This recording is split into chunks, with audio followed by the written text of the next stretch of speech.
What's up, First Cut fans? We're going live November 23rd. That's a Saturday for 6 hours straight. That's right, 6 hours of uninterrupted live stream. We're going crazy to promote my Indiegogo campaign for urban luxury. And we're going live this time next week with special guests, surprises, appearances, and an exclusive live episode of Real Ones with me and MrMarinKnows. Tap in Saturday, November 23rd from 12 p.m. PST to 6 p.m. PST to join in on the live stream. Coming soon to a theater near you.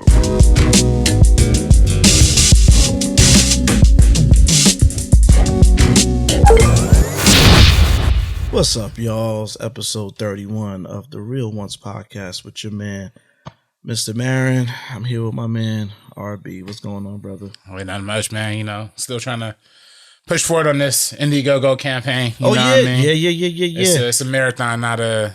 What they say, it's a marathon, not a sprint. Yeah, something like that. Something like that. You know, try and keep it positive. Try and hold down like that. What's the page they can follow? Y'all could go to, if y'all on Instagram, Urban Luxury Series on Instagram.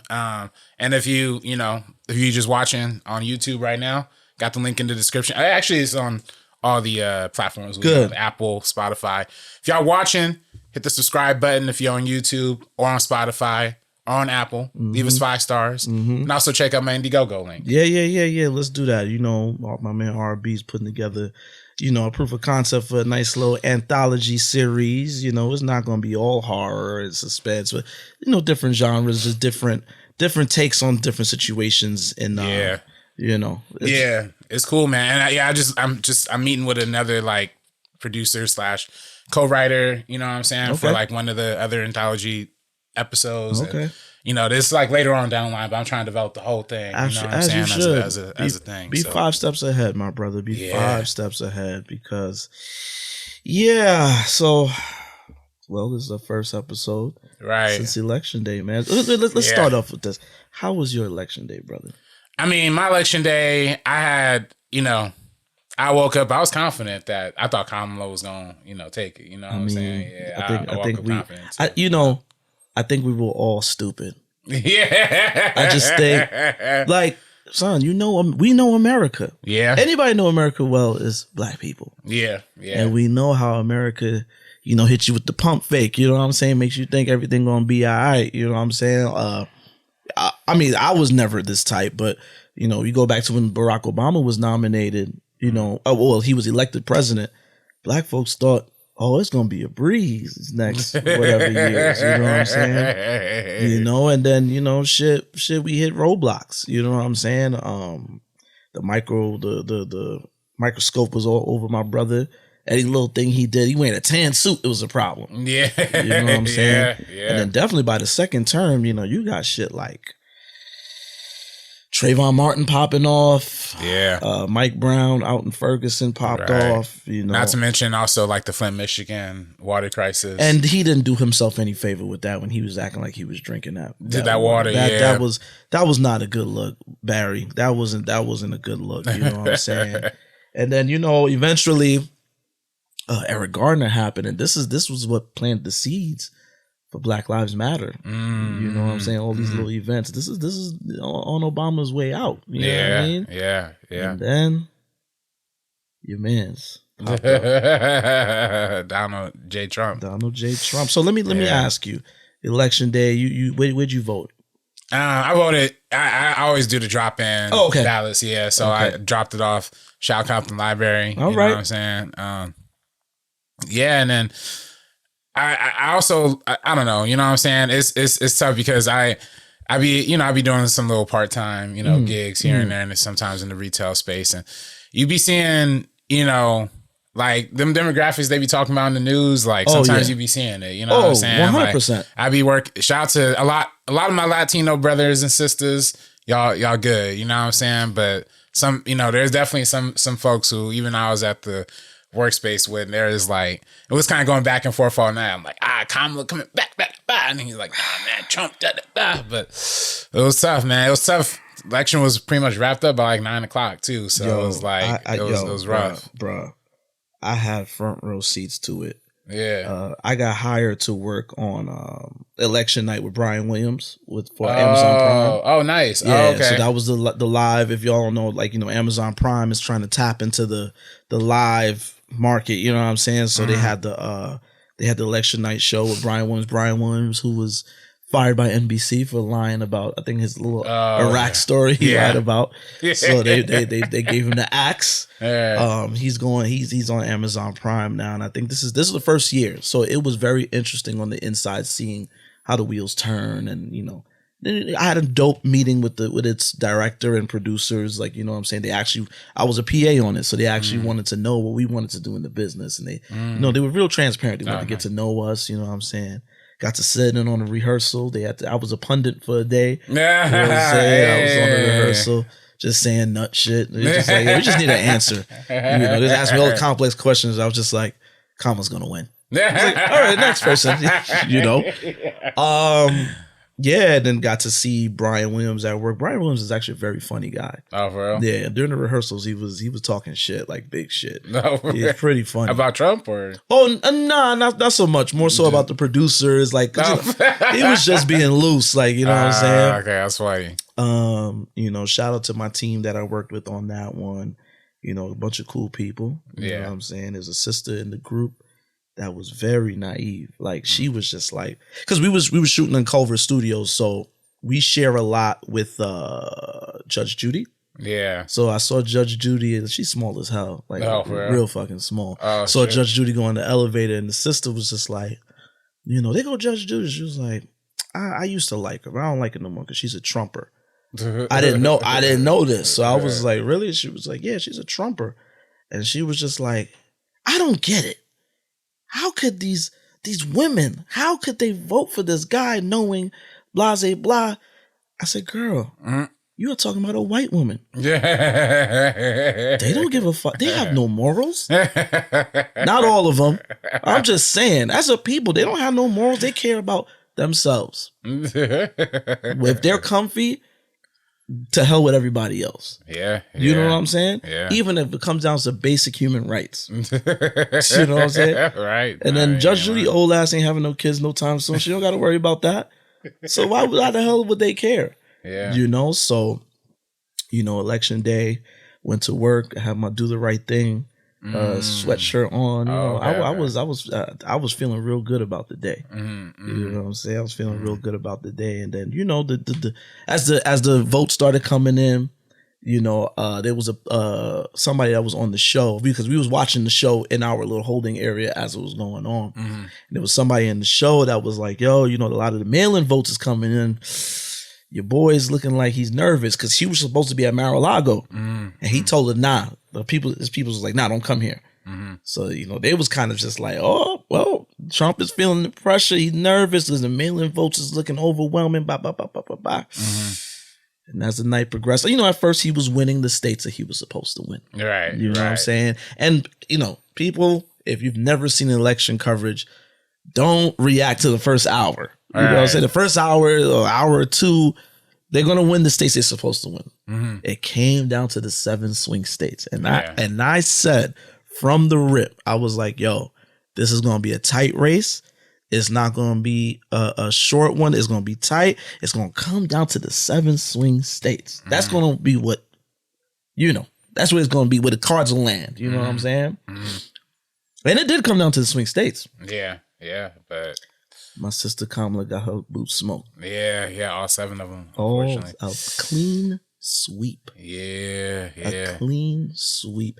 And the crazy part was, like you said, them Latino numbers. I don't think anybody factored in how crazy that was going to be. Yeah. I mean, and shout out my man Andres. So shout out to Andres. That's the homie. We talked about this on First Cut Live. You know, pretty soon after the day after the election. Oh, y'all had one day. I was off. I couldn't. Yeah,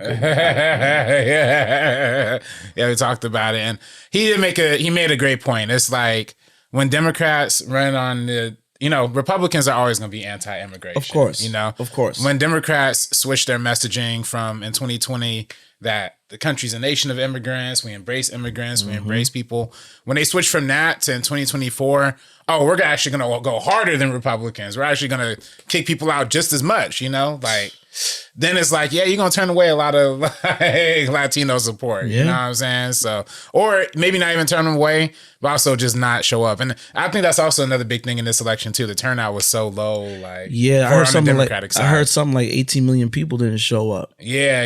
Who voted in 2020. Yeah. Which, look, man, I told people the day Kamala took over, I was like, hey, sis better have a stance on this Israel-Palestine shit. Yeah. And I feel like she did say something that was kind of, at the end of the day, Israel is allies with the U.S. I feel like she did say something that was kind of like, yeah, they're our friends, but I might want a ceasefire. But she didn't have a hard stance. You see, with young voters, that goes a long way. Yeah. It goes a long way. Yeah. So a lot of people didn't show up. And if they did show up, they voted for fucking the ops, which is Jill Stein and them, who's basically she's working hand in hand with Trump and them. See, I don't know if I agree with that. I don't think third party is necessarily the problem. I ain't saying it's the problem, but what does she do? All them other years, she just pop up every 4 years to be like, to find, what are they talking about? Oh, this is the problem. I'm gonna stand on this and stay quiet. Yeah. I mean, I do think, like, for me, I'm not mad at that, because it's like we do need an outside voice outside of the two-party system. The two-party system is just so broken, and then it's kind of tough because no third-party candidate is ever going to win in the current election structure that we have.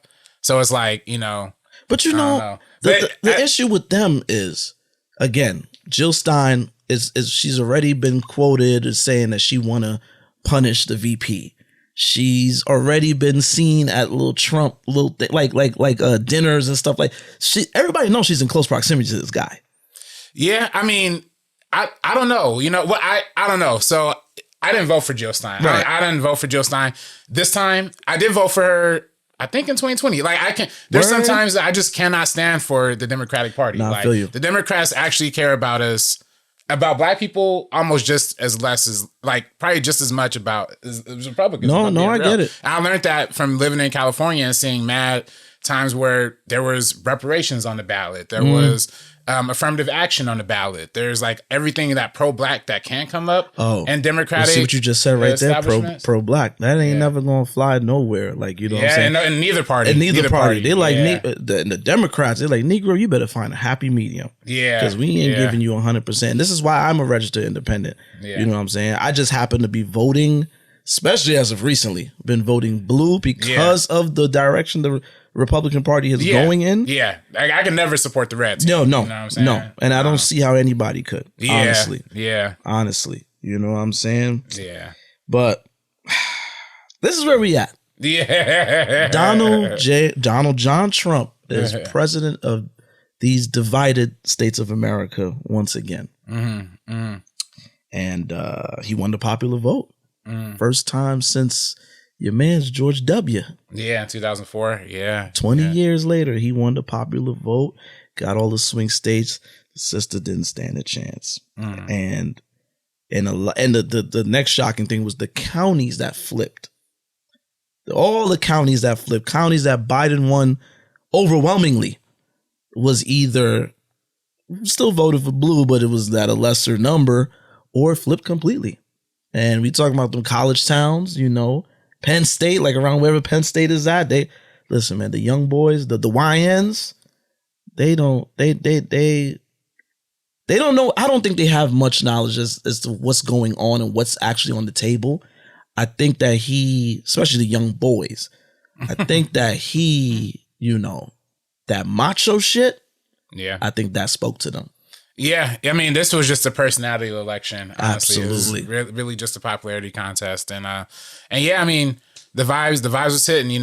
Trump was on Joe Rogan, he was on Andrew Schwartz, he was on, DJ Academics was backing him. So Livingston, yeah. So it's certain, that very young kind of, I hate to say like uneducated, but let's keep it a beam. You're right. I know a young boy that voted for Trump, and he was just kind of like, why would Walt say he's going to tax Zins? What was the name of them vapes? Zins, ZYN? Oh, yeah. Why would he say that? I'm like, fam, you went to the ballot thinking about that? We got basic human rights on the table. Yeah. Yeah. Women's right, basic women's rights. Now, will they go through with it? Who knows? But the fact that contraceptives is kind of like, yeah, we might take that away. Yeah, IVF. And do you know what I'm saying? We might take this away. We might do this. We might do that. Mm-hmm. That's a risk. Yeah. That's a big ass risk. And the thing is, man, the Supreme Court, because not only did Trump get in, but Republicans is in the Senate now. Yeah. He got the green light. Yeah. Even motherfuckers that don't, I literally seen somebody on CNN, I forget the guy's name. He was like, oh, I'm more of a whatever Republican, not crazy about Trump and his da-da-da-da-da. But he got my full support. You know what I'm saying? Yeah. He has my full support.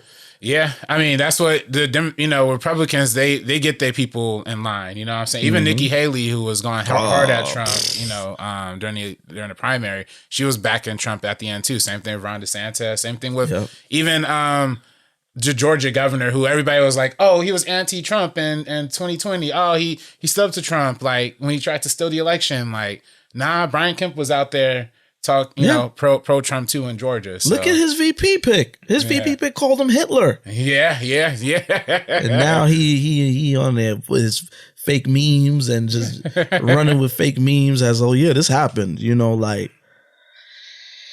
then the Supreme Court now. Yeah. Trump can appoint judges.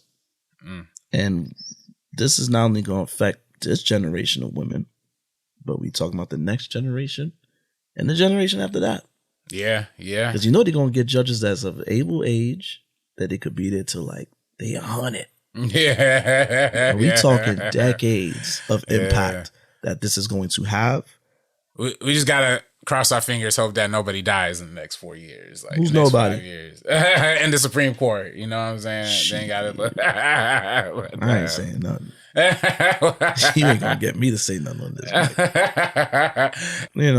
That's where we at right now.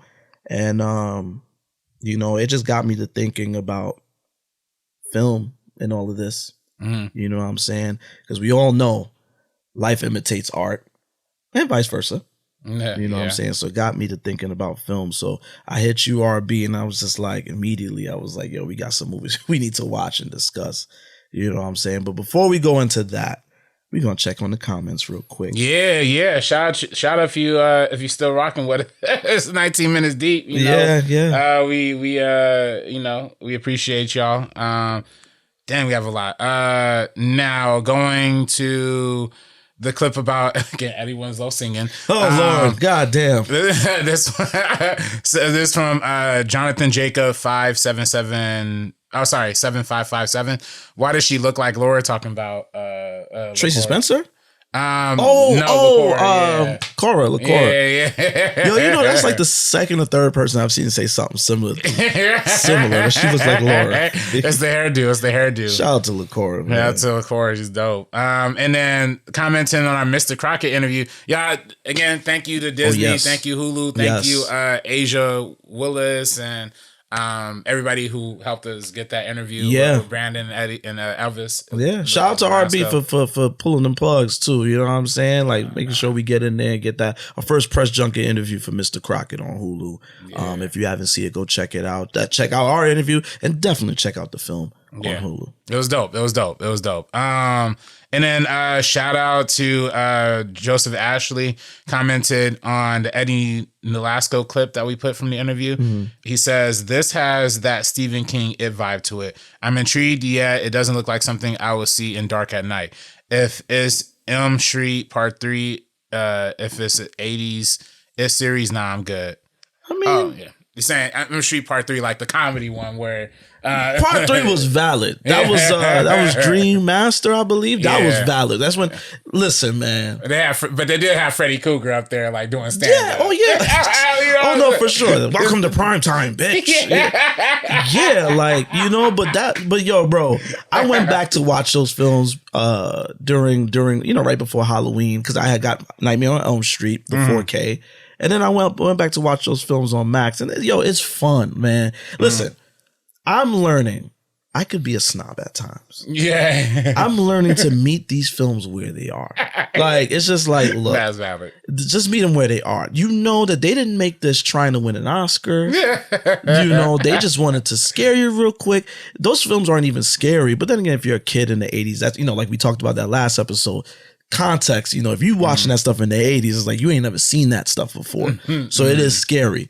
But they want to entertain you. You know what I'm saying? That's a good Friday night at the movies. You know what I'm saying? Like, they're not really trying to do anything too crazy. So it's just watch it and have fun. Yeah. Just have fun. Yeah. And that's and I could honestly say the same for Mr. Crockett. Mr. Crockett, it's not a scary film because I'm so fucking numb. Like, I haven't seen a lot of shit. Like, that does not scare me. But there was good to take away from it, especially with Elvis Nolasco's performance. Yeah. There's good to take away from it. There's clever things that's being done. A little rough around the edges, but at the end of the day, you see the potential. It's a fun film. It's something you could take things from. It's not bad. No, it's fun. And like you said, it's like in that Nightmare on Elm Street Part 3, like comedy, but also like some fun scares. You know what I'm saying? It's not really like the 80s It series though. You know what I'm saying? And I'm gonna be real with you, that wasn't good. That wasn't. You ever went back and watched it?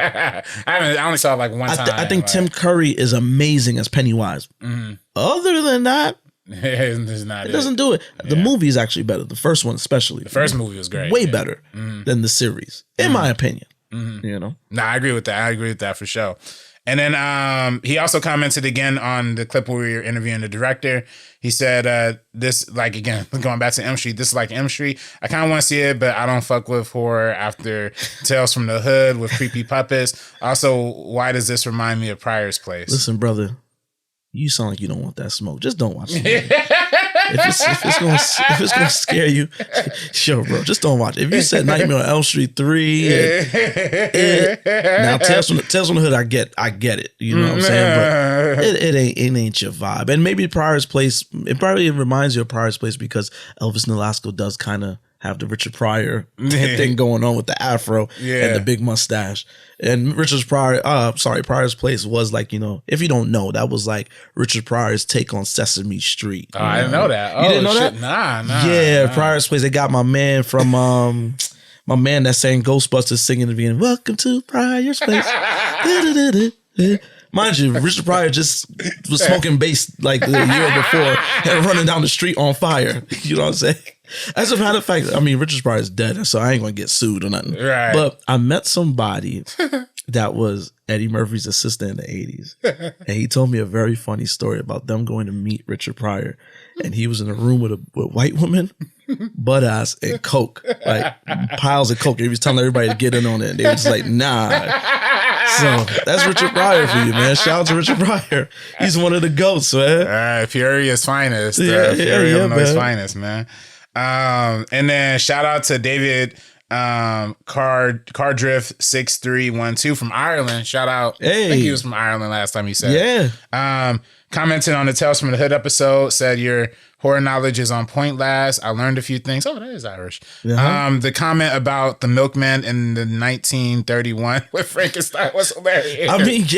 Again, you ain't never seen no shit like that before. And if you have you ever watched those Universal horror movies? Oh yeah. They direct them with beats for you to react. It's just like going to see an MCU film and somebody walks in the frame and they kind of do a pause so the crowd could go crazy. Those films, they're very what's the atmospheric? Yes. And it's just like, you get a tight shot of Frankenstein and just kind of just looking, peering into your, like, it's creepy. It's creepy. And think, if it's 1931, that was scaring the shit out of you. And this was literally when sound was just starting to get invented. So it was like they almost kind of do play like silent films a little bit, but then with like very low soundtracks, very like, Yeah, it's very like it's almost kind of an art to the way that they did it in like the old war movies. You know what I'm saying? Absolutely, man. Absolutely. So yeah, imagine, you coming home and the fucking milkman just happened to be around on the block a little later than usual. You hear a little something like, oh, what the hell? Like, yeah, that's going to freak you out. You know what I'm saying?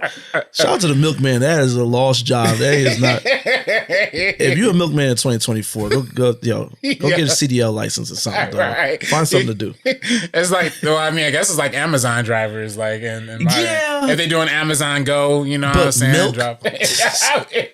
Delivering milk, you picking up empty glasses of milk. Here's a new milk. Like, see, come on, son. Yeah, the glasses is crazy. Like, where'd y'all get all that glass from? Come on, son. That's wild. Neil Thompson 8914 said, commenting on the Terrifier episode, said, I'm also desensitized somewhat to violence in horror movies. The Terrifier movies, while being very gory, never seemed realistic. The sounds and the blood splatter effects never really creeped me out. Never really creep you out. Director Damien Leone also did the special effects in a new Shudder movie called Stream. Yeah, Stream. It's worth checking out. Okay. Yeah. Yeah. No. I mean, yeah. Like you see. Yeah. No. You're right. You're right. I'm desensitized. So it's just fun to see. Like for me, I have fun seeing people react. You know what I'm saying? It's fun. It's again, check out. Just go into these movies and have fun with it. Yeah, no, indeed. Shout out to Damien Leone too, because that movie made big money, man. Yeah, it's like almost $60 million domestic. Yeah, and it was made for pennies in Hollywood cents. You know what I'm saying? Yeah. So shout out to him. Nah, for real. Also commenting on that same episode with Terrifier, Ike J. Again, shout out Ike J. He might be a regular now. All right. A sequel to Hollywood Shuffle. I don't know, but another classic comedy. Robert Townsend was the man at one point. Much respect to him. Hey, Robert Townsend's getting a lot of love now. A lot of much well-deserved love. You know what I'm saying? So shout out to him. Right. Did we read this one about the Laker and Dodger game? Oh, Lord. No, okay. Or okay, maybe we didn't.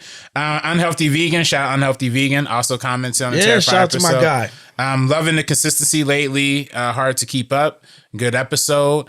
As a Laker and Dodger fan, I gotta say I feel good about both teams. The Dodger-Yankee World Series is gonna be great for the culture. This was when it was still going on. I know I was telling you.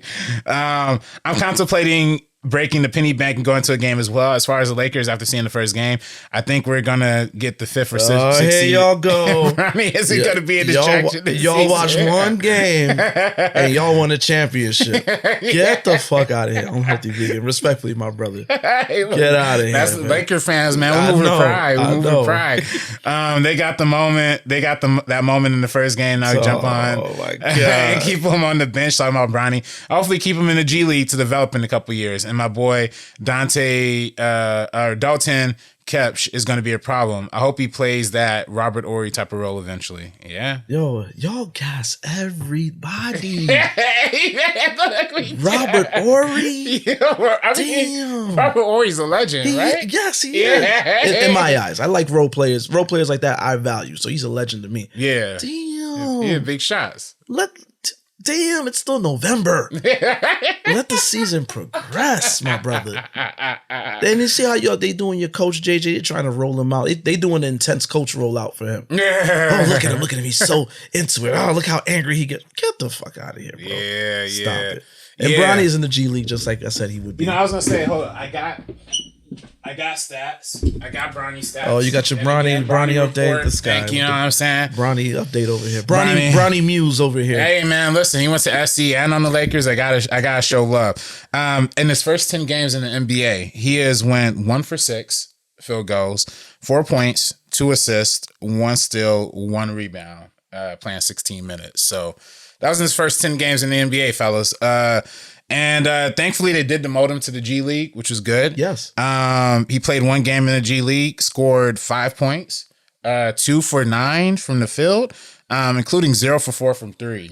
3 rebounds, 4 assists, and 2 steals. So better in the assists and steals category, but the points is not doing nothing for us. You know what I'm saying? Man. Listen, if you ain't getting buckets in the G League, dog, just going to wrap it up, dog. Like, yo, son, I really think he should go and follow his E's gaming dreams. You know, if he's anything like his son was in Space Jam, go ahead and start your game. Do your gaming stuff, man.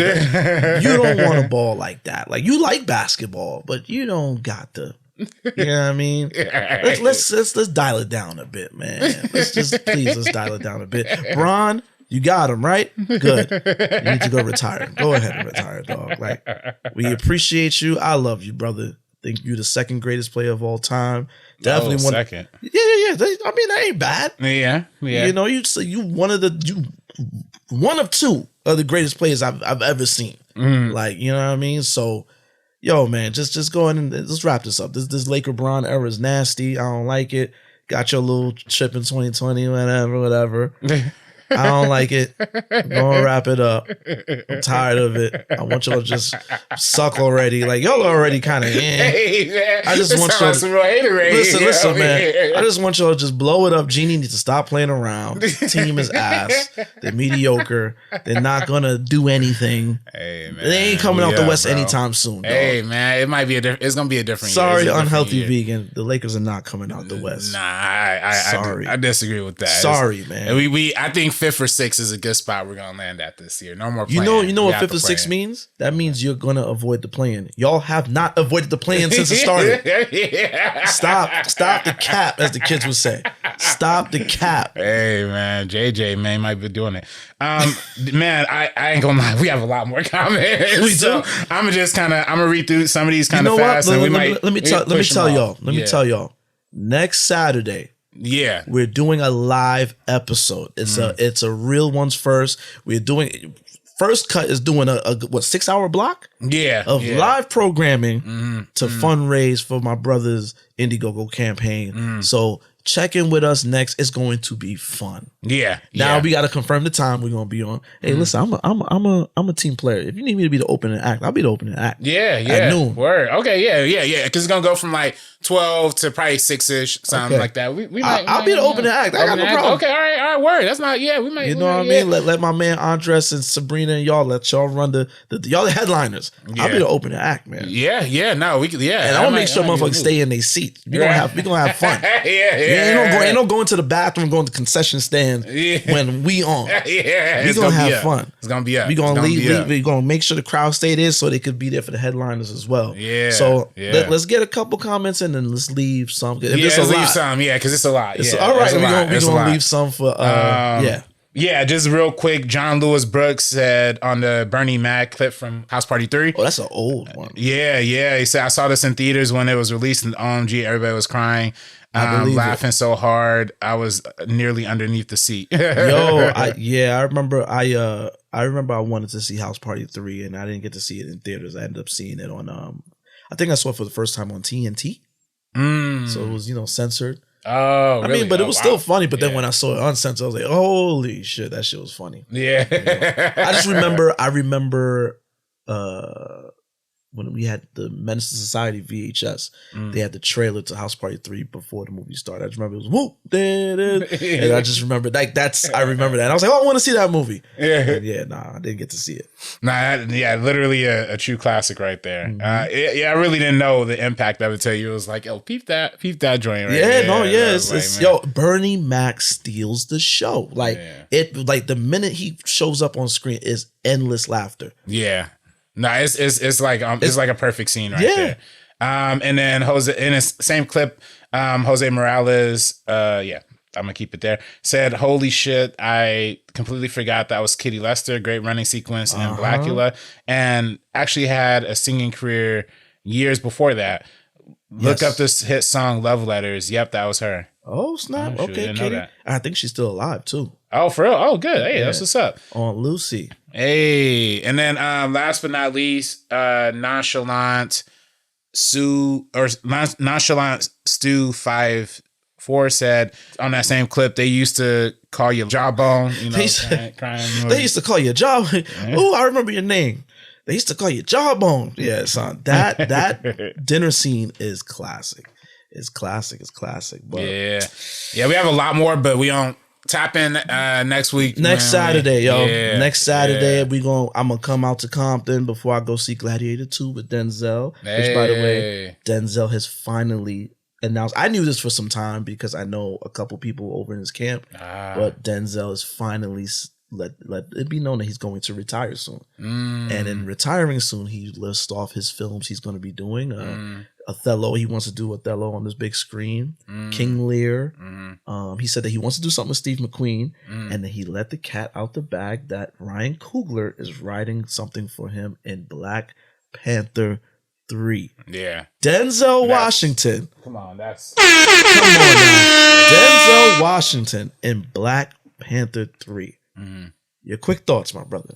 I mean, I can't even. I wouldn't even imagine seeing Denzel Washington in the Marvel Cinematic Universe. But if there's somebody to pair, if there's a movie to put Denzel in, and with a director like Ryan Coogler, like, come on, you know this going. Yo, Black Panther. The Black Panther film is probably easily has had the best cast in all the Marvel films. Oh yeah. We had Angela Bassett. We had Forrest Whitaker at one point. First, Angela Bassett being the first acting nomination that ever got the Academy Awards. Yes. Yeah. Sterling Brown. Sterling K. Brown, yeah. Daniel Kaluuya in the first one. Yeah. Of course, Michael B. Jordan, who's a Ryan Coogler staple. You know what I'm saying? Chadwick Boseman, how could we forget? Right. We said Forrest Whitaker already. Yeah, we said Forrest. Yeah, now Denzel. Lupita Nyong'o.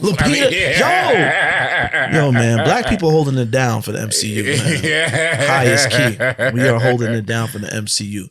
Oh, my, Yo, and you know Denzel, he prints money at the box office. Yeah. So if you thought Black Panther was already making bread, now imagine the crowd that's going to come because the GOAT is going to be in the film. Right. And he gotta play like a villain or something. Like, he got to, like, even it's kind of tough because I do want Black Panther 3 to be like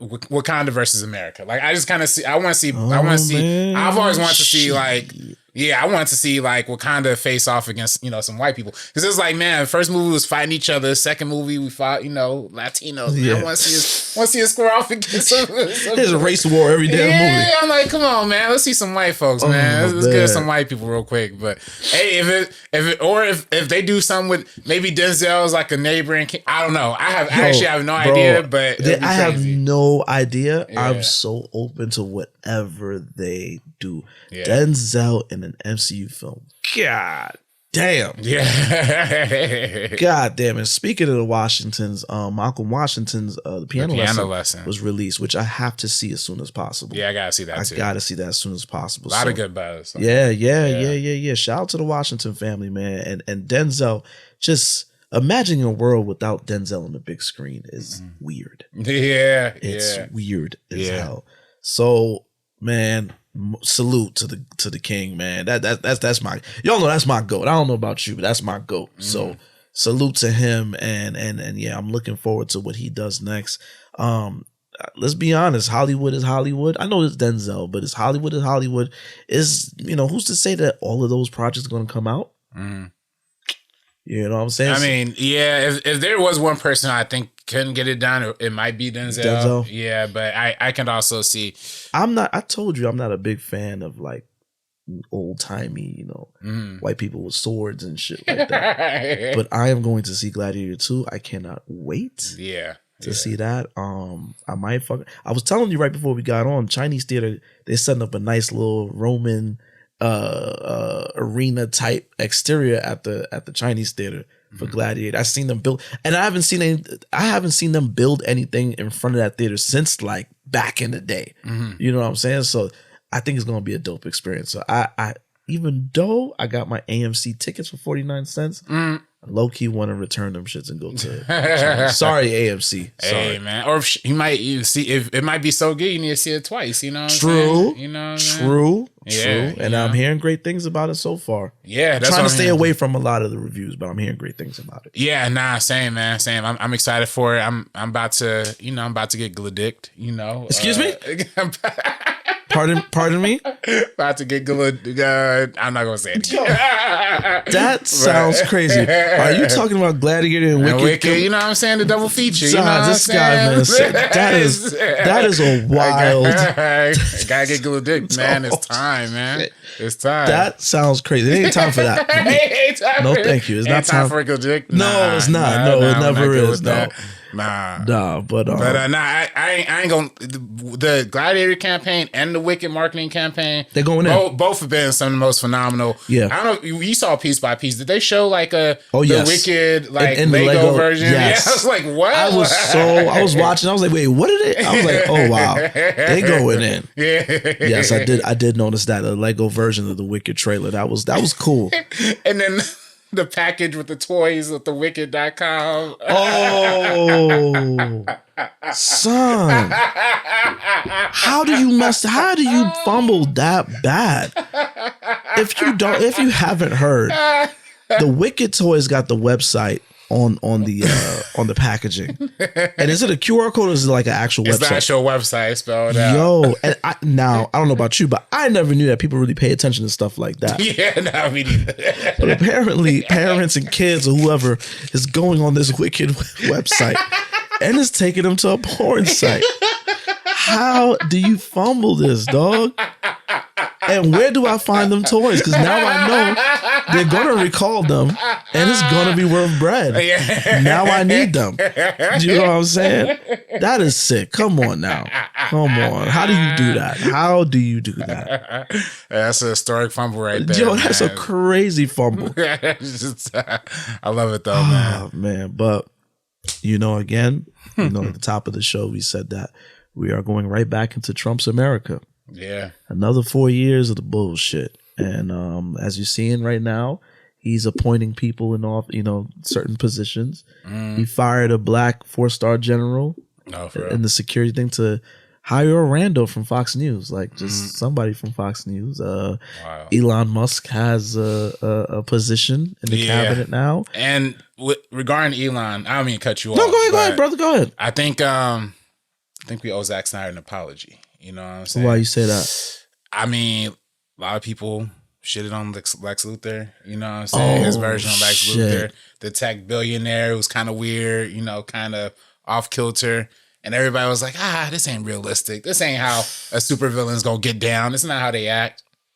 Life imitates art. Yeah. Once again, who knew we'd be bringing up that whack ass movie to discuss Elon The one Musk. thing BVS got right, is kind of getting the Elon Lex Luthor situation. That is, oh god, yeah, that.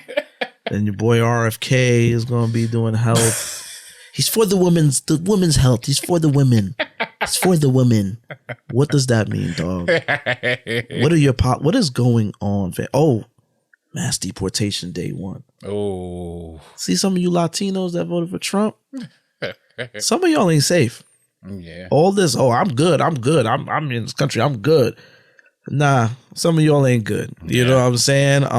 It's going to get spooky. Yeah, and then it's crazy because they had the guy who he hired as the border czar. He did an interview with like 60 Minutes or whatever, and is there a way to carry out mass deportation without separating families? Of course there is. Families can be deported together. Ooh. Like, yo, this is dark, man. There's a certain demographic that's due for a wake-up call. And they gonna get that shit bright and early in January. Yeah. And, again, that's like we said at the top of the show, I with all of this going on, it made me go back to the art. You know what I'm saying?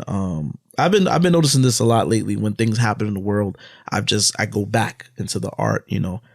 Not as serious, but when OJ died, I went back to OJ Made in America. Classic film. Quincy Jones, R.I.P. When he died, I went back into Quincy, the Netflix doc, which which shows you his impact beyond Michael Jackson. Like by the time he got to Michael, he was already a legend. You know what I'm saying? So. I just been dipping back into the art, and it made me think about a film that I saw a long time ago. Caught it on the random on like TCM, Turner Classic Movies one night, and it was a Face in the Crowd directed by Elia Kazan. in 1957, written by Bud Schulberg, who 3 years prior they did On the Waterfront with Marlon Brando. And this joint stars Andy Griffith. I don't know about you, RB. Are you familiar with the Andy Griffith Show? Man, my grandma be watching that. You know, my grandma be watching that mug on TV. Yeah, see, we are still the generation of grandma that was watching shit like that. Today's grandma was like, oh, I was watching Living Single. You know what I'm saying? Today's grandma's watching Zeus Network. You know, we are still of the generation where our grandmothers was watching tube television, you know what I'm saying, black and white. Black and white. You know, yeah, and this was actually Andy Griffith's feature film debut. Yeah. You know, which is crazy because he gives a great performance. Great performance. Andy Griffith plays Lonesome Rhodes. He's a drifter. He's in the jailhouse in the beginning of the film. And the producer of a local radio station, she has a show called Facing the Crowd. She goes into the jailhouse. She's trying to get somebody to do something. And they find this dude just kind of laying on the ground, you know, just there. And then, you know, he kind of gets up, gives a little bit of his personality. I think he starts singing a song on the guitar and whatnot. And, you know, he kind of becomes a local favorite. You know what I'm saying? He becomes a local favorite. You know, he's singing songs, telling jokes, you know, showcasing his personality and also critiquing local politicians, you know, and more importantly, he's doing all of this while reflecting the everyday person. Who does this sound like to you so far? You know? Sounds like that fake populist that just got elected. Yeah. You know what I'm saying? This is just this guy that was a billionaire. Now, this is not the film I'm talking about. I'm talking about Donald Trump. You know, was he a billionaire before election? That's what they say. They say, but I doubt it. Yeah, you know, they fake billionaires. You know, yeah. But I don't think he had it. But he had bread. Yeah. You know what I'm saying? He had big bread. He was he was basically a socialite. We always in New York we know Donald Trump well because we see him on all the red carpet events. He's popping up. He's taking pictures with a bunch of celebrities. He's a socialite. You know what I'm saying? That all of a sudden when he's getting to politics, now he's the everyday man. He cares about middle America. The toothless. He care about them now. Right. He speaks for them now. Okay. This whole country just like my flock of sheep. Rednecks, crackers, hillbillies, housefrows, shut-ins, pea pickers. Everybody that's got to jump when somebody else blows the whistle. They're mine. I own them. They think like I do. Only they're even more stupid than I am, so I gotta think for them. Have you seen The Face in the Crowd? I hadn't seen it until, you know, we were talking about doing it for this episode. Yeah, so I saw it, you know, like pretty much right before you got here. Okay. Yeah. So, you know, he gets, you know, he becomes famous, and then somewhere along the way, he gets the attention of producers in New York, and they want to take his local radio show and put it on, you know, on the airwaves, television, which, you know, in the 50s, That's new. This was new. This was a new medium.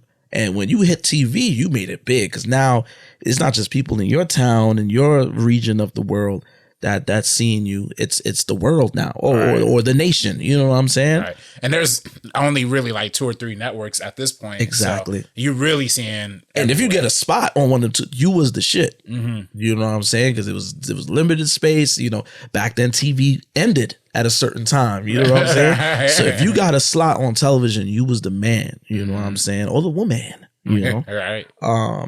So yeah, he goes and does that. His fan base grows exponentially to the point where he's being sponsored by different companies. You know what I'm saying? And they see his influence. They see his popularity to the point where he starts promoting VitaJets. Do you have trouble with your girl? Does she look elsewhere? Here's how Vita Pig solved his problem.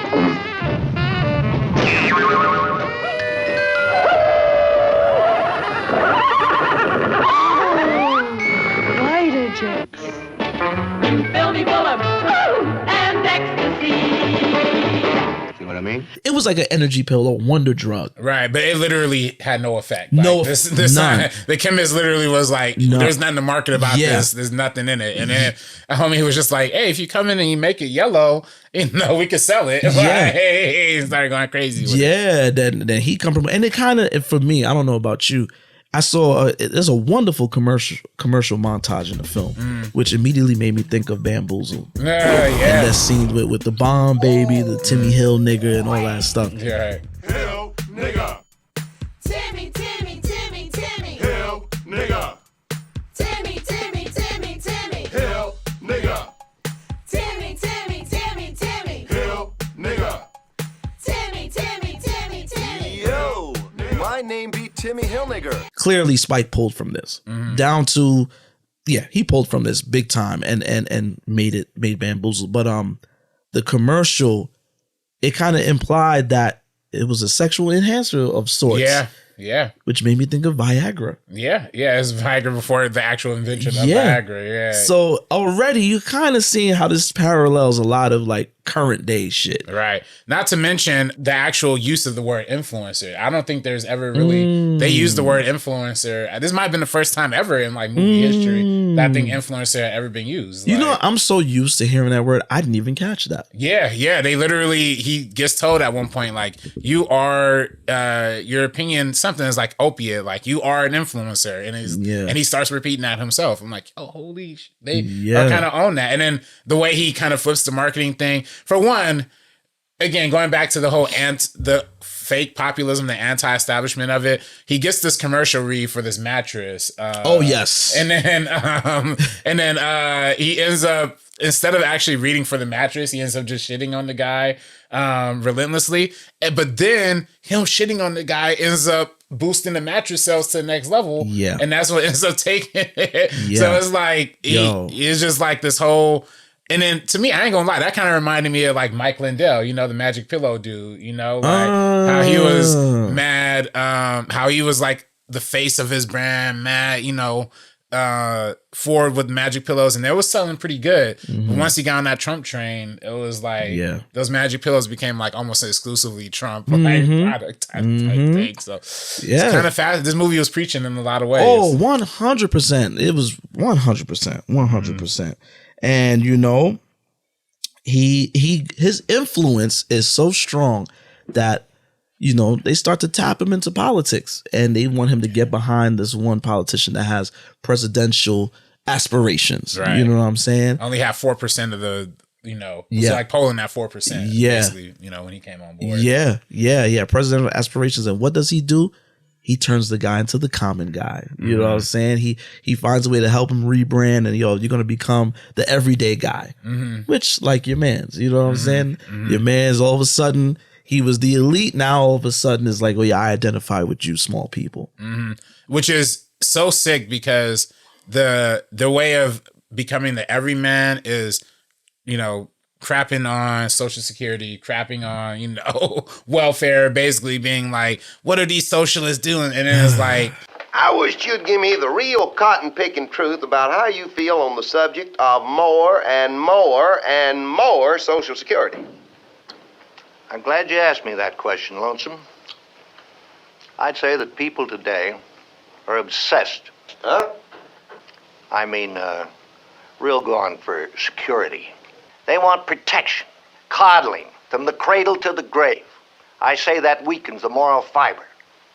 Why, Daniel Boone wasn't looking for unemployment insurance and old age pension. All he needed was his axe and his gun, and a chance to hew a living out of the forest with his own hands. Real woodsy, ain't it? Isn't this crazy to me? Because it's like, you're voting against the things that you need.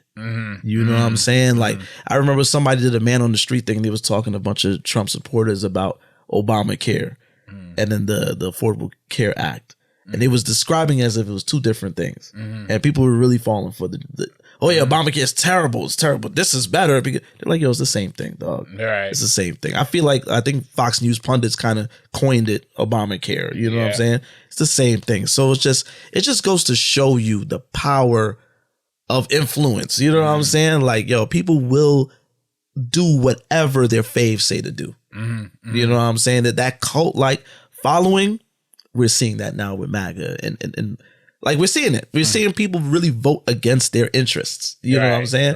Just to say, yo, we rock with this guy because he's saying the right thing. He's keeping it real. Really, a lot of the shit he's keeping it real on. This is really bigoted ideas and idolatry, you know. It's terrible. And it's the entertainment factor too, you know. And I think that's what this movie like really captured well too, is the fact that he started off as an entertainer, like the main character Rose. He started off literally just singing like from a jail cell, which is another piece of irony talking about the Trump situation, you know. Yeah, ends up getting a following based on his I'm a free man, like, you know, kind of almost co-opting like you know, black ideas. The whole idea of blues music and country music is a co-opt of black art anyway too. And then eventually ends up taking that entertainment bug on to the next level. I feel like that's, you know, it's like, yeah, we don't have that on the blue team at all. You know what I mean? No like real charismatic entertainers. No, like, the blue team, you know, and this is why they got to look in the mirror. They do a lot of preaching and a lot of, we're going to do this, you know, we care. And it's like, yo, people are getting tired of that. Yeah. You know what I'm saying? You got to come with something different. Yeah. Got to come with something different. And, you know, he, of course, when you get that type of power, you become out of control. And at one point we see Lonesome, you know, he has his wife, but then he does the beauty contest, something like a beauty contest. Well, for one, like he had a wife who he was married to mad long ago. Yeah. She comes into the picture like, yo, I found him sleeping with my homegirl. He broke my jaw. And then the fiance, who's Marshy, who kind of put him on from the beginning, was almost kind of shitting on her a little bit. Like, I caught him red-handed with my best girlfriend. He broke my jaw. Seems to be working quite effectively now. Like, son. People fall for that power train. But then homie proposes to a 17-year-old. Yeah.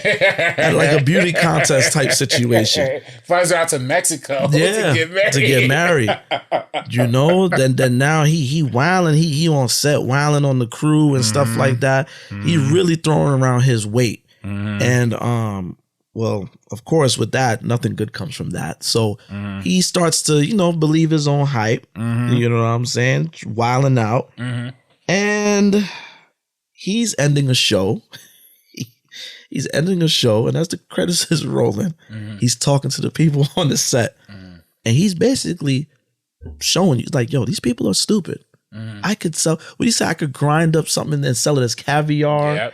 He's just talking crazy. And who was the shorty in the control room? That was Marcia. That was homegirl from the beginning. Son, you know, she went and grabbed that lever because, you know, he was muted as the credits was rolling. Everybody is watching the show's ending, and she kind of pulls the lever, and he has a hot mic moment. And that hot mic moment exposes him to his entire fan base. People all across the nation is hearing how he really feels about them. Good night, you stupid idiot. Good night, you miserable slob. There are a lot of trained seals. I toss them a dead fish and they'll flap their flippers. And unlike America in present day, that kind of cooks him. But I could even think about Trump's hot mic moments. Remember when he was talking to Billy Bush on that bus, Access Hollywood? Oh, right. Grab her by the locker room talk. Right. You know what I'm saying? Talking crazy about women. And then I take it a step further. You know, see that Trump honest shit?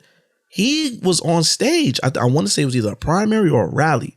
And he said, I could step outside of Fifth Avenue in New York and shoot somebody and they'll still vote for me. He said it. He said it. This is just, he's talking his shit just like Lonesome is talking his shit.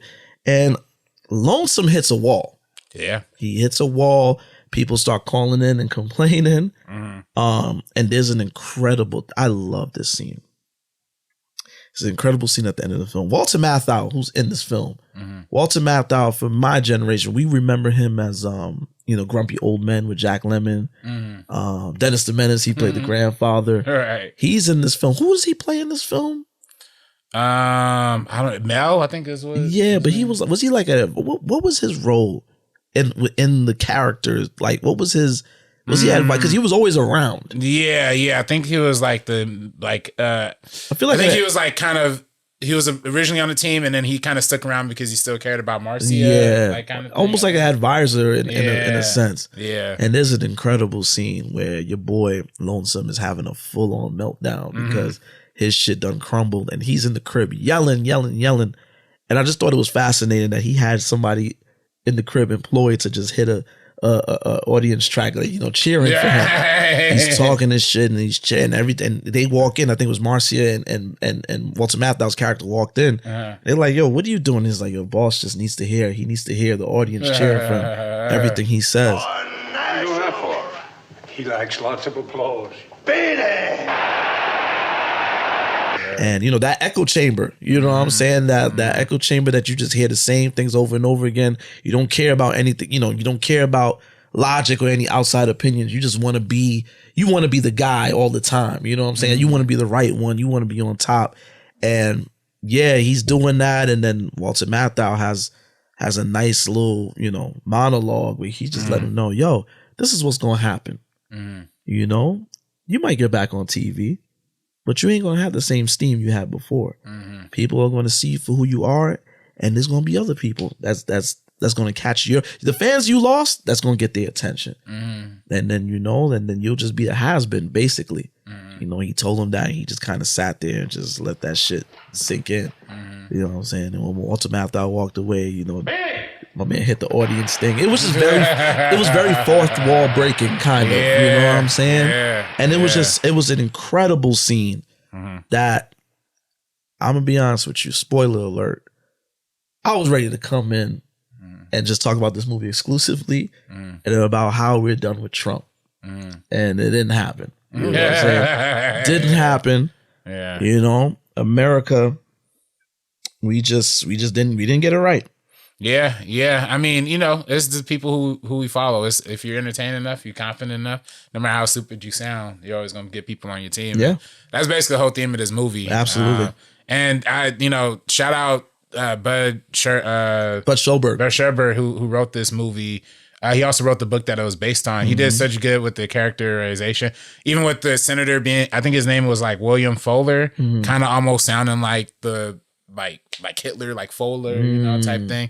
The title of this movie is hilarious. A Place in the Crowd. I feel like in the 1950s there were just a bunch of movies that had like a thing and a thing, like a raisin in the sun, right? The imitation of life, right? Exactly. A thing from another planet, it's like absolutely. It's just very funny. And then one more shout out to Bud Sherber for his. A lot of people don't realize this, but he actually started this thing in 1961 or 1965 called the Wasp Writers Workshop, which was like a workshop that he built in Watts in South Central. Oh, really? Where he got a bunch of different writers together, a lot of like young black people to just write their stories, and they compiled it into like this really good book and stuff like that. My professor at CSUN, Johnny Scott, was one of those writers. Oh, nice. And they did a whole news piece about it. It's really crazy. The book is called, if people were interested in chat, it's like an anthology series of like a bunch of writers, again, giving like their perspective on like the hood, I can't remember what the book is called right now, but I do. It's an amazing book. I'm put the title of it here. Okay. And Bud Sherber, he definitely knows what he's writing about. What I'm saying? It was very knowledgeable that this was coded, And if y'all can't tell by now, this film is 100% a satire. Yeah. It's dramatic. It has comedic elements. Satire, folks, it's not a straightforward comedy, but it's almost like you got to laugh to keep from crying type situation. Yeah. Where you got to look at things how it is and find the humor in the absurdity of it, because this is what it is. You know what I'm saying? And it's so crazy. When this film came out, Elia Kazan really hit it big On the Waterfront. That was the big hit. And any artist, they have the big hit, they get the green light to do something that's a little bit more personal to them. And this was that film. This film people stayed away from initially when it came out. It was too out of the box. It was a little different. I think on a lesser scale, think about Batman and Batman Returns. You know what I'm saying? It's like Tim Burton gave you Batman. That was the blockbuster joint. Then he gave you something Batman, but it was a little bit more personal. It was a little bit more of in his toolbox, and people showed out, but it wasn't as much as Batman. Even though it was a hit, but people just kind of like, whoa, weirded out by it, And that tends to always happen. I mean, sometimes if you want to look at even though this was a hit, it just didn't have the relevance that Do the Right Thing had. Mo Better Blues, which is Spike's personal thing. It was a hit, but it just, I'm lying. They definitely are teaching Mo Better Blues. Yeah. But you get what I'm saying. Yeah. It's not like Do the Right Thing. It is not Do the Right Thing. You know what I'm saying? Yeah, every director has that. I think about Robert Zemeckis right after Forrest Gump, he did Contact, which was like a super weird sci-fi film that honestly is unlike anything else, but you know. And I feel like every director, after they win an Oscar, they go super big. Yeah. They go for that like real personal one. Yeah. Which I appreciate. Absolutely. And this film, man, it's a lot of eerie similarities, man. Similarities with Trump. I just cooked up a reel that y'all probably see on the Real Talk film page. That's Andy Griffith describing this character, and I'm cutting it in with Trump imagery just to kind of mail the point home. And you could see it. It's just a linear thing. You know what I'm saying? It's just so clear how this is, how this makes sense in the conversation. And even if you take it outside of Trump, you look at people like Rush Limbaugh, Bill O'Reilly, Tucker Carlson, your man who's really taking an L right now, Alex Jones, Infowars, taking a massive L. I heard I heard auctioneers is coming into his place and they taking everything. They even taking the pens on the table. You know what I'm saying? Because he want to spread dangerous conspiracy theories and stuff like that. And this is how it always happens. This is man crumbling. Men, we're men. We could say this. I mean, we don't reflect this type of man, but men with power, they just go there and then they just they lose it. Yeah. You give them too much power, they go fucking crazy. And then they just do something to bring it all down, like a Diddy.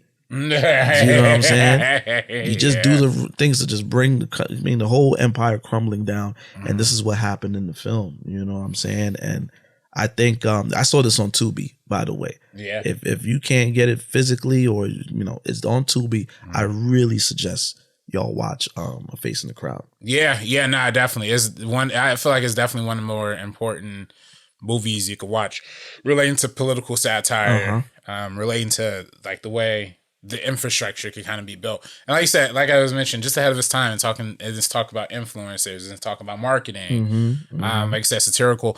Shout out to Francis Truffaut, who, old school French New Wave filmmaker / critic, one of my personal inspirations, called the film a great and beautiful work whose importance transcends the dimensions of cinema review. So yeah, it's like you can't even really, it's almost kind of tough to contextualize how good it is. And yeah, I mean, also just going down, you talking about like the abuse of power, the way he did old girl who gave him the start to begin with, Marsha to begin with, you know what I'm saying? Like dogged her out all crazy, and that ended up being his demise, if he would have played ball with her, they probably would have had a powerful companionship together. But absolutely. Another film, and then we're going to bring it back to present time. Actually, this film takes place in the 70s, but this film was released dead in the middle of Trump's presidency. And I thought this brought a different angle to the Trump conversation, because now you got to understand the people we're talking about. And this film is Spike Lee's BlacKkKlansman, Academy Award winning BlacKkKlansman, starring John David Washington, Adam Driver. And this is a true story about Ron Stallworth in the 70s. He's working for Colorado police, and he infiltrates the Klan to that they were like keeping in. They were trying to infiltrate the Klan to stop something from happening, and in doing so, they were in contact with David Duke. You know what I'm saying? I'm a history buff, so excuse me, but I'm gonna tell you the David Duke story because I just think that there's ties in this story, that story alone, there's ties to Trump's presidency through David Duke. David Duke was a white nationalist, and as early as a teen, he was on that type of wave. And he joined the Ku Klux Klan when he was 17 years old. After graduating from LSU, he became the youngest Grand Wizard and founded the Knights of the Ku Klux Klan. And with that group, he helped to reform the image of the Klan by treating women as equals, encouraging Catholics to sign up, because the Klan was like really white Christians, and even tried to distance themselves from the violence. You know what I'm saying? He didn't want to be the cookie cutter Klan member. You know what I'm saying? The crazy racist that's hanging Negroes and all that stuff. And he'd also say things like, "We're not, we're not anti-black. We're just pro-white." Wow. How nice of him. That's very nice of him.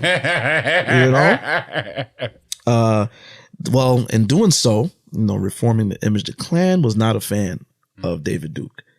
And, he ended up leaving the organization.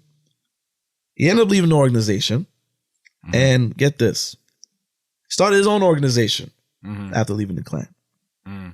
The NAAWP, the National Association for the Advancement of White People. As if they needed any of that shit. Right. And from there, David Duke went into politics, where oddly enough, he ran as a Democrat. Really? He ran as a Democrat, and he, after many failed attempts to win. Also, too, but the Democrats in the South was different back then. Yeah, the Democrats definitely did a little rebranding of their own. You know what I'm saying? They definitely did a little rebranding of their own, especially in the 60s when the Kennedys and stuff started to come up. That's when the party started to realign and shift things a bit. And, and after, many failed attempts to win any campaigns, including that of the president of the United States, he ran for president in 1988. Duke became a Louisiana state representative as a Republican. And in this film, he's portrayed wonderfully by the charming and soft-spoken Topher Grace. Topher Grace, remember him from the 70s show. Yeah. I know he annoyed the hell out of me as Eddie Brock in Spider-Man 3 because he just was not intimidating at all. He was very whiny. Hey, man, you know what I'm saying? Tom Hardy to me. Yeah, man. Did you watch that movie? Venom 3? Yeah. I fell asleep through it. I don't blame you. Why? I don't even know why you gave us your time, brother. But we see David Duke as the racist piece of shit he is in that film. Yeah. You know what I'm saying? We see him as he is, but he's clean cut. He's presentable. He's not in a robe. He's not being ignorant like his peers. You know what I'm saying? And he's described as a new kind of racist. 3-piece suits, and aesthetically, he just has a mainstream appeal. And the point is further driven home at the end of BlacKkKlansman. As the film goes on, Spike kind of takes us to present day in documentary style. And we get to see actual footage of both Trump and David Duke. And Duke is even down in Charlottesville at one point in the film. And he's calling it what it is. A moment for them white supremacists to have their voices be heard. And then meanwhile, we cut to Trump being the coward bitch that he is. You know what I'm saying? He doesn't want to call out these people by their name. He don't want to call them what they are. He can't denounce any of the activities. And he instead claims that there are good people out there in the streets. The very same good people that we also see a little later on driving down a neo-Nazi white supremacist, driving down the street crowded of counter-protesters, mowing them down, and killing Heather Heyer. You know what I'm saying? We see her die in BlacKkKlansman.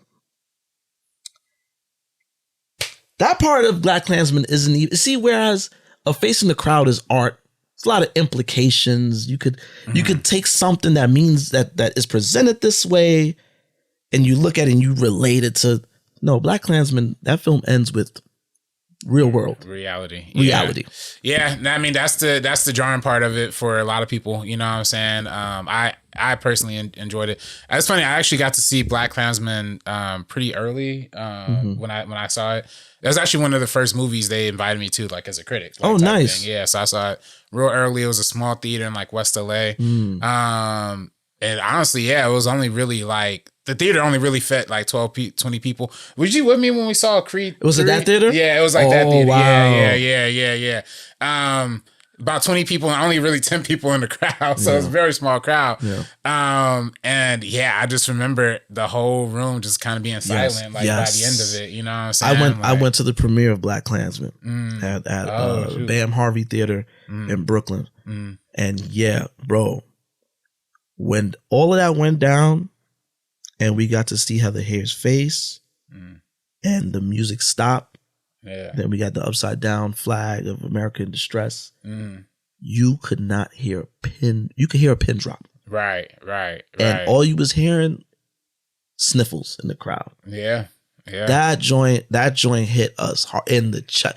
It was like, we were just entertained by this film. BlacKkKlansman it had a very rousing ending. Yes. Before that. Exactly. Very, very entertaining. Very crowd pleasing. Yeah, stuff blowing up and then when you get to that part of the film, like, this is what we're living. Yeah. This is the world we're living in now. You know, I remember Charlottesville. I remember when that went down that day. You know, I think that was the day I saw Dave Chappelle live at Radio City. And I remember being at home and just being like, what the fuck is going on? It's like, what the fuck? And then, you know, you get to Trump and he can't even really, you know, he ain't no fucking leader. Let's get that out the way. Yeah. He ain't no fucking leader. There's good people on both sides. On both sides, you know. He ain't no fucking leader. Going back to facing the crowd, we talking about giving these people drugs and stuff like that. I was thinking about him and COVID. He's telling people, drink bleach. Drink little bleach. And what, horse tranquilizers or something like that? Yeah. All of this to avoid, to deter people from getting this vaccine. Right. Yeah, it's crazy. Yeah. It's weird, man. It's weird because I feel like a lot of people forgot that those tumultuous times. You know, like people think, he cut a little check. And he didn't even do that. So let's not even give him that. Let's not give him that. I'm tired of you motherfuckers talking about we was getting money with Trump. Look, I had a job at the time that, you know, because of my salary, I got some of the tax cuts. That shit was not worth the money. That is not the money that was worth bragging about. Yeah, nah, same. A couple $100. Right. A few $100. Yeah. What am I doing? Oh, I get an extra pair of Jordans every month. Okay. I wasn't doing that. I wasn't living crazy. Mind you, I was making decent money and I still was living kind of modestly because I couldn't afford everything. Right. And people think, you know, the crypto, like that's what people always go back to. Crypto was so good. Stock market was so good. Like, y'all want to take that trade off over us not having Social Security long term, over us not having Medicare. You know, they're already talking about firing a lot of the IRS right now. You know what I'm saying? With the Department of Government Efficiency, the Doge bullshit that your boy Elon is in charge of. Right. So it's like, you know, people like the fake populism, but they ain't gonna like the conservative part. When that start coming. And that's, you know, again with black people, Trump was the one who held the Bible upside down and clear and shot up a bunch of protesters in DC. Not shot up, but like cleared out a bunch of protesters in DC. Yeah, he wanted to send the military to American citizens. We have a right to protest. Yeah. And they was trying to get us up out the paint during the whole Black Lives Matter debacle. Yeah, and that's what. Yeah, it's tough, and I feel like that's what this movie captures so good and eloquently. Even. I love the way this movie starts and ends because it starts, you know, the beginning, the first scene was the Alec Baldwin talking directly to camera. Yes. Obviously, Alec Baldwin at that time was synonymous with SNL, playing Trump on TV, but kind of showing that, like, I think it was like a KKK recruitment video, or like a training video or something, and just showing how nim-witted a lot of these people are just in their ideology. Going into the amazing Harry Belafonte scene. Oh, yes. That was a comment on the Birth of a Nation, one of the most historically racist movies of all time. They ain't joking. I literally remember watching that in film school. Like, they literally showed that at USC, like being like on the same tip that they always do. Like, this was a historic thing, and because it's like technically the first big like blockbuster film. It's like in a way they did. There is some innovation in like the storytelling and stuff, but it is I as a black person can never really watch that movie with that kind of gaze. Like it's just like too much to even like bear through. That should help start the Klan. Yeah, that helped amplify the Klan. Yeah, exactly. And then even like Henry Belafonte said in the movie, President Woodrow Wilson actually played the film in the White House thing. So it kind of solidified that KKK mentality all the way up until we got Gone with the Wind, which this movie also brilliantly used that. Listen, Spike was in his bag. Yeah, man. he commented on the culture of white supremacy, on the media vehicle that built that up. It was a great film all the way around. Yeah, and even down to, again, David Duke representing the new kind of races. These people are not wearing hoods. These people are not, they're blending in with society. You never know. I have a filmmaker buddy that was writing a script, and he said he was doing research on this script, and he found out that there's a whole chapter of the Klan of women that's in schools, in hospitals, they're in all these places where they're there to oppress. And then when you think about the black women that can't get health care, you think about the young black kids that's being left behind in these schools that just have no resources. And these women are not just teachers, substitute. No, they have high positions in all these places. This is why when they talk about, it's just so crazy to me. These racists, they will gaslight the shit out of you for even thinking about these things. It's just like, oh, here you go. This is what they're trying. You're trying to divide. You know what I'm saying? Your man just said yesterday he's giving reparations to white people. The wife, yeah. Were victims of DEI and affirmative action. Right. Yeah. It's like they want to play the victim narrative. They want to go against people of color, minorities, anybody, who are actual victims in this society, trying to present like, yo, this ain't cool with us. But then as soon as they get the opportunity to try to flip the victim mentality on them, that's what they're gonna land on. Every single time. It never fails. And and this is where I look at black people that voted this way. I look at them sideways because they love to. The Democrats make you want to feel sorry for yourselves. But you don't see this. You don't see the play. You don't see what they're trying to do to you, man. I don't know. And then thinking about this, thinking about society in general, it made me think about Idiocracy. Right. Idiocracy, 2000 film, directed by Mike Judge, who created Beavis and Butthead and Office Space. The way that film plays out is like a post-apocalyptic. It's not really apocalyptic. It's just a future. The film goes to the future, and just society is just dumbed down, bro. To the point where they got Fox News on there. It was like a shirtless man of the Fox News just reporting dumb shit on the news, stupid, silly shit. And then you got President Camacho, who's played by Terry Crews, who's just like, what the hell? For one, shout out Google. They have a trending this week thing, and apparently Idiocracy's been trending this whole week. And it's so crazy because Mike Judge, he's on record saying that I made this film to be stupid. What was the film? It was the number one. What was the number one movie in the country at the time? In the film, it was like a movie called Ass. It was just 90 minutes of some narrow white man's ass. It's like he was like, I just wanted to be stupid. Yeah. But so much of this film came true. You know what I'm saying? Down to the he was talking about something about with corporations. Even down to like big food offerings and fast food. Like there's just all these little minute details that became true. But I look at Camacho. Yeah, there was. What you're saying is like the sports drink company. Yes, who was owned by the FDA. Yes. And the electrolytes. It's like all that stuff. Yeah, it was all like, this silly shit that they just that was played up for laughs. Like ended up becoming a thing. And then you look at Camacho, Terry Crews, who. You look at the absurdity of it and think, of course, Donald Trump. This guy that came from I don't know where, was not a real politician, but became president of the United States and is just saying outlandish shit. But then on the other hand, you got to look at Hulk Hogan at the RNC this year.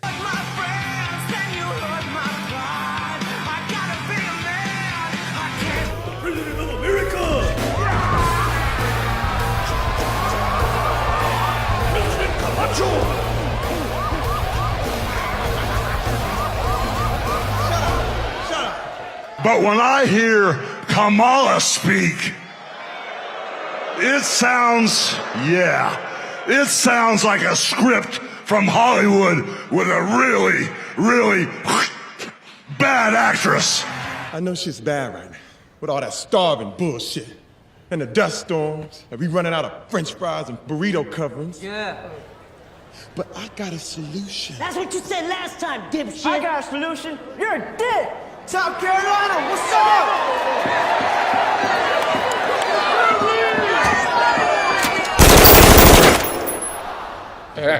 And you see when Terry Crews was addressing the nation, it's just like, yo, like, what is going on, son? Like, we are really, it's really on some life imitates art shit, bro. Yeah. No, it's real. It's very real. I mean, with Idiocracy, it's definitely showing you shit. Don't close the schools. You know, like keep the schools open. You know what I'm saying? You feel me? Like we need that because people are I feel like it's ahead of its time and showing that how attention spans are so dead. Oh yes. How like literally everybody something big can happen and then 2 seconds later like nobody cares about it. On to the like, next. Yeah. That's what Idiocracy was just hilarious in portraying. And yeah, it's very funny like looking at Idiocracy and like BlacKkKlansman like kind of like almost juxtaposed from each other, like the real world versus like this fictional world. But it's like it's funny. I mean, it's almost like like with BlacKkKlansman, it's telling this story of like, you know, it's like telling this truth, but also like this truth for Black people or for Ron Starworth, I should say, being in this police department and fighting the Ku Klux Klan all by himself. For one, that's an amazing hero journey story in itself because the chief was like being mad oppositional. Can I ask you a question? Yeah. Do you think that film was propaganda? Because you know Boots Riley said that. He did say that. Yeah, he did say that.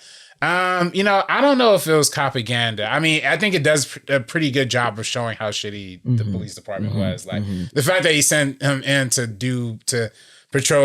guard David Duke like the whole time, even though he knew, you know, he was the one who was, you know, investigating him. It was like, come on, it was kind of trash. So I don't know if it was propaganda. Yeah.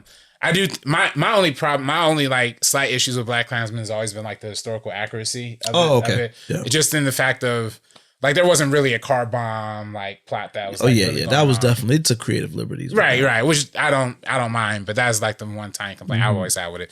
But I'm saying that to say, BlacKkKlansman does a really good job of highlighting the reality of our situation. And the reality of America and in the 70s, but also in today's time.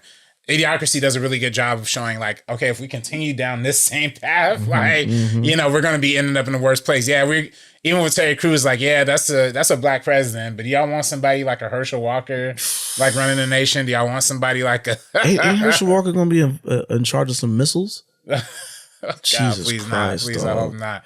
I don't know. You know what I'm saying? Yeah, Trump said we're gonna put Herschel in charge of the little missiles, some shit like that. No.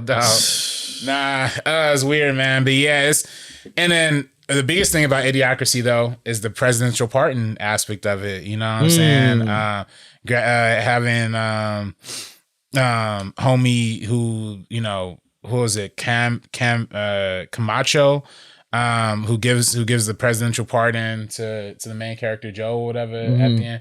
And what was his name in the film? They took his name down. It was like not something. What was his name? Not sure. Yeah. Not sure. They were calling him Not Sure. Yeah, right. Again, stupid. The movie is hilarious. It's on YouTube for free, y'all. Please go watch Idiocracy. Don't want to peep that. Yeah, for sure. It has a young, fine Maya Rudolph in it. I forgot I used to have a crush on Maya Rudolph. You know, because I'll be looking at Maya Rudolph now. I'm like, wait, why did I have a crush on her? And I saw the film. I was like, oh, that's why. Yeah. She was looking nice. Yeah. But man, and she did a great Kamala impression. Yes, on SNL. Yeah, that was fun. Yeah, that was fun. But that had me thinking about how Trump was handing out all them pardons too. Oh, you know, you're about to free them insurrectionists. Oh yeah, you're about to free. Oh yeah, insurrectionists. Anybody who was pro-Trump, he about to free. Anybody who anti-Trump. Now you got ashy ass Boozy. Yeah, Boozy begging for some shit from Trump. I'm just like, oh, what is going on, fam? It's tough, man. It's tough. It's tough. What is going on? I don't know.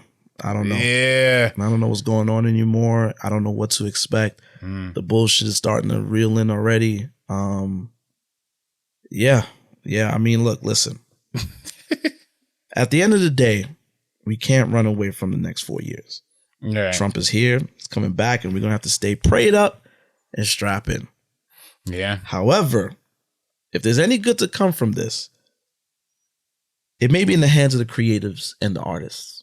You know what I'm saying? Yeah. History may and will repeat itself, but artists have the responsibility to be the resistance. Yeah. So, I like to quote the late, great novelist, Sister Toni Morrison, when she said, "This is precisely the time when artists go to work.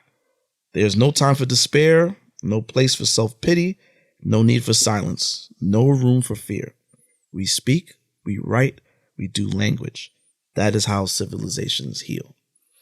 So, if you're artists out there, you feel differently about what's going on in the world, just get to work. Right. You know what I'm saying? This is the great thing about art. Just as, we talk about television, radio influencing the masses. Art does that too. Yeah. Hopefully for the good. And unfortunately, a lot of times for the bad, talking about going back to facing the crowd, how there's like this whole infrastructure around homie. Again, kind of brings me thinking about Elon buying Twitter as a little propaganda. I see a lot of people leaving Twitter. They're going over to Blue Sky. And I've had Blue Sky for some time now because somebody had a heads up on it and it gave me a code.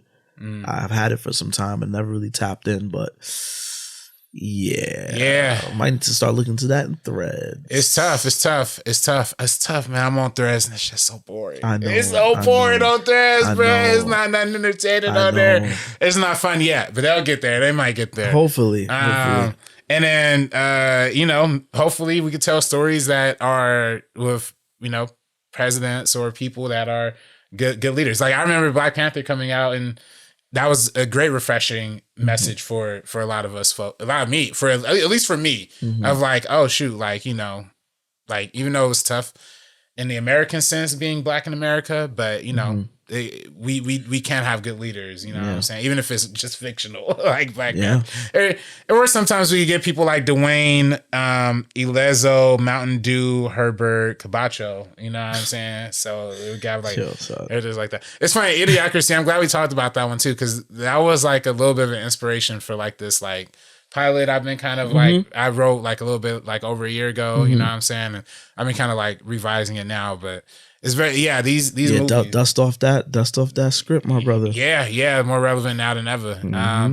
More relevant now than ever. And then another movie I was gonna say recommending for it in the age of Trump, kind of seeing what again, it's kind of, this one's more of a horror movie, thriller. I think I kind of mentioned it before on the pod, but it's called The Intruder from Roger Corman. Shout out to Roger Corman. R.I.P. Yeah, Roger Corman. This one is basically about a charismatic leader who like comes into this fictional town. I believe it's called Claxton or whatever, Claxton, Arkansas or something, or Claxton, Tennessee. And then he ends up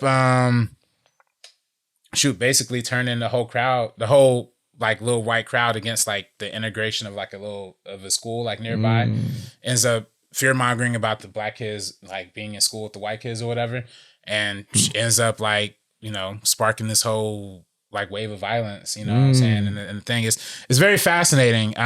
Is one of Roger. I think it might be Roger Corman's first movie, and it's also William Shatner's first movie ever. Really? Too. Yeah. William Shatner is the main guy. Who was the main character? So I would definitely recommend if y'all are The Intruder. Yeah, The Intruder. I think that one's on. It's either on Tubi or it's also on YouTube for free as well. But it's more of like also a satire, but more in the horror thriller kind of sense, but yeah. Yeah, y'all definitely don't be afraid to watch older films, man. There's a lot of good shit in these older films. You know what I'm saying? There's a lot of things that you could even take and update. You know what I'm saying? Take bits and pieces, you know what I'm saying, and craft a story of your own. It's a lot of good, strong writing going on, I just feel like they didn't have a lot of distractions back then. So they was in their bag. And then plus, I feel like back then you could be a little bit more honest. Like Hollywood was like Hollywood's much more of a business now, so it's kind of tough to have earnest, like real stories. Now, but I feel like back then they was just kind of free balling it, and I feel like that was know that worked. It's bad in some senses because we had a lot of bad representation. In black cinema for sure. But there's not black cinema, but just in cinema in general. But there's some good stuff in there too, for sure. Yeah, man. So listen, if any artist that's listening to this right now and you are fed up, you know what I'm saying? You might want to hit the streets. I mean, that's going to happen. Yeah. People are going to hit the streets soon. Oh, yeah. People are going to hit the streets You think soon. there's going to be a Democratic version of January 6th? You think we're going to storm the Capitol? Democrats ain't doing that shit. Nah. Blue team ain't getting out. Antifa not getting out. Oh, Antifa. Ooh. Antifa. I forgot about Antifa. I don't know. I don't know about that. But I think people are gonna, something's gonna happen. I don't think it's gonna be as crazy as January 6th, but people are gonna hit the streets. But most importantly, man, if you're an artist, just get to work, yo. Just like put your feelings all into that work and create the next, do the right thing. Yeah. The next what's another big one? Another big film. The BlacKkKlansman. The next BlacKkKlansman. Right. Get your stories out there, man. I hate when people they want to take politics out of this and that. Once you remove politics from something, you just made it political. So let's just go there. Right. You know what I'm saying? Just go there. Yeah, man. That's all I got for this, RB. Yeah. This one was heavy on my heart, man, because I went back into work the day after the election, bro. When the election happened, women were crying, you know what I'm saying, at the job I was at. I went back to work and nobody wanted to work. We were just all like, you know what I mean? We were spent.